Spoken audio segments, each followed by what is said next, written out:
चलिए आज हम लोग जो है क्वाड्रेटिक इक्वेशन का इंट्रोडक्शन क्लास करेंगे, ठीक है। और ये जो आज का हेडिंग है यानी टॉपिक है क्वाड्रेटिक इक्वेशन विथ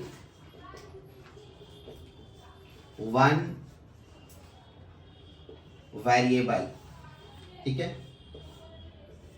आज हम इस क्लास में जो क्वाड्रेटिक इक्वेशन पढ़ाने जा रहे हैं, आप West Bengal board of secondary education के जो स्टूडेंट्स हैं उनके लिए बहुत फायदेमंद साबित होगा, क्योंकि आज जिस टॉपिक के बारे में हम बात करेंगे, आपका देखिएगा माध्यमिक एग्जाम में आपका एमसीक्यू भी आता है, फिल इन द ब्लैंक्स भी आता है, ट्रू फॉल्स भी आता है, ठीक है।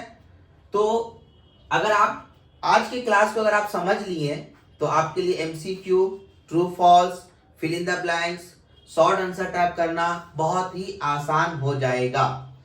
तो हम पहला देखते हैं a x square plus b x plus c equal to 0। इसको कहा जाता है general form of quadratic equation. Quadratic equation का ये जनरल फॉर्म हुआ, मतलब आपका यहां लिख देते हैं this is the general form of quadratic equation in x.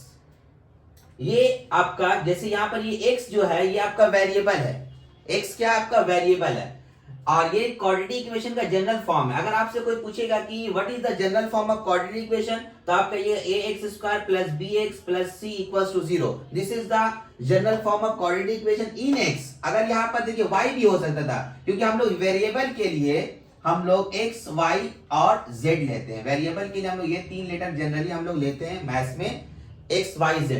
तो आपका a x square plus b x plus c equal to 0, this is the general form of quadratic equation in x। Quadratic equation का ये जो highest जो power होता है वो क्या होता है 2। तो यहां पर हम लोग बोल सकते हैं the highest power of quadratic equation is 2। Quadratic equation का 2 रूट्स होता है। रूट्स क्या होता है बाद में हम लोग डिस्कस करेंगे, अभी बस इसको पढ़ लेंगे। आ क्वाड्रेटिक इक्वेशन हैज 2 रूट्स। इस क्वाड्रेटिक इक्वेशन को सॉल्व करने के लिए एक मैथमेटिशियन गुजरे हैं जिनका नाम है श्रीधर आचार्यास, और उन्होंने एक फार्मूला दिया था क्वाड्रेटिक इक्वेशन को सॉल्व करने के लिए, जिसका नाम रखा गया श्रीधर आचार्यास फार्मूला इस इक्वेशन के ऊपर। तो वो श्रीधर आचार्यास फार्मूला क्या है? श्रीधर आचार्यास फार्मूला अगर हम लोग अगर इस इक्वेशन पर हम लोग श्रीधर आचार्यास फार्मूला अगर हम लोग अप्लाई करेंगे तो वो श्रीधर आचार्यास फार्मूला होगा x equals to minus b plus minus root over b square minus 4ac by 2a। This is called Shridhar Acharya's formula. इसको श्रीधर आचार्यास फार्मूला कहा जाता है। हम लोगों ने जो जनरल फॉर्म सीखा a x square plus b x plus c equals to 0, इस पर श्रीधर आचार्य ने एक फार्मूला दिया जिसका नाम रखा गया Shridhar Acharya's formula, minus b plus minus root over b square minus 4ac by 2a। तो यहाँ ये जो देख रहे हैं, जब आप लोग पेज नंबर 11 का बुक का बनाइएगा, वेस्ट बंगाल बोर्ड का बुक का पेज नंबर 11 का, तो इसमें आप देखिएगा ये पेज नंबर 11 को जब सॉल्व कीजिएगा उसका इक्वेशन, तो उसमें हर इक्वेशन का 2 आंसर आएगा। उसी 2 आंसर को रूट्स कहा जाता है, और रूट्स का जो नेचर होता है वो इसके ऊपर डिपेंड करता है। किसके ऊपर? आपका बी स्क्वायर माइनस 4ac। इसलिए बी स्क्वायर माइनस 4ac को हम लोग डिस्क्रिमिनेंट बोलते हैं, is called b square minus 4ac is called discriminant। इसी के ऊपर आपका डिपेंड करेगा नेचर ऑफ रूट्स, ठीक है। अब जैसे अगर हम यहां देखेंगे, आप हेडिंग देते हैं हम लोग nature of 2 roots of quadratic equation. तो nature of 2 roots of quadratic equation ax square plus bx plus c equals to 0। तो नेचर ऑफ टू रूट्स क्या क्या हो सकता है? Number 1, b square minus 4ac equals to 0। यानी अगर आपका इफ, यहाँ इफ लिख सकते हैं, अगर आपका डिस्क्रिमिनेंट का वैल्यू 0 रहा, अगर डिस्क्रिमिनेंट का वैल्यू 0 रहा तो क्या होगा? Two roots of quadratic equation are real and equal.